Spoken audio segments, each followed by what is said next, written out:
Hi, my name is Rich. I am a maintenance tech here at FPI Management, and today we're going to go over how to get you started using your mini split system that you might find in your apartment home. Mini split systems are very efficient, so there's certain ways in which you need to use them to make them the most efficient.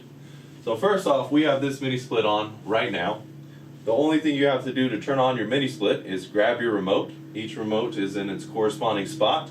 One remote can actually control every mini split head that you have in your apartment. Number one rule is if you are going to have a mini split on, you need to have at least 2 mini splits on at any given time for any apartment size. Since there's multiple heads on the condenser or compressor unit, you need to have multiple heads working at the same time in order to make it the most efficient as possible.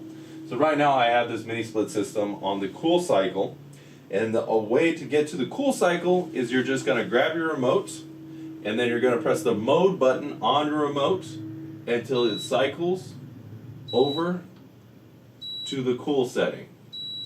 You have several settings. Right now it's on cool.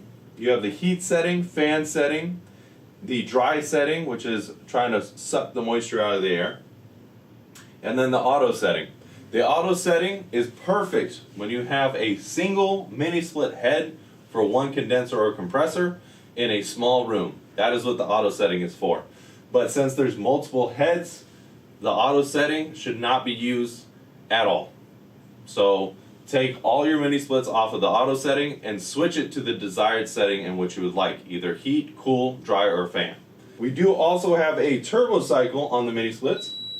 So all you do is hit turbo, and that's going to boost the power of the fan to where it's as powerful as possible.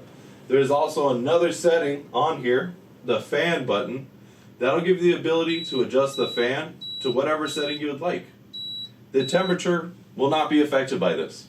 So if you want to bring your setting or your temperature, ambient temperature, to 71 degrees, but you don't want to have ice cold air blowing on you on a consistent basis, set your fan to low. If you want your apartment to be at 80 degrees, but you don't want hair blow dryer like wind or dry, deserty heat wind to be blowing on you at full speed, you could set it to low. Or if you prefer that and you need to get your hair dry super quick, you can go ahead and put on full blast turbo and get that super hot air coming right at you.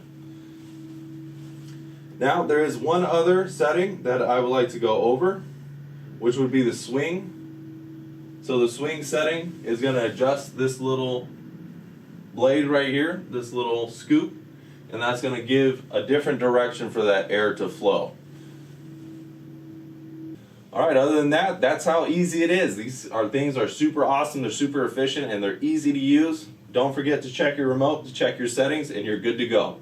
Thanks for watching.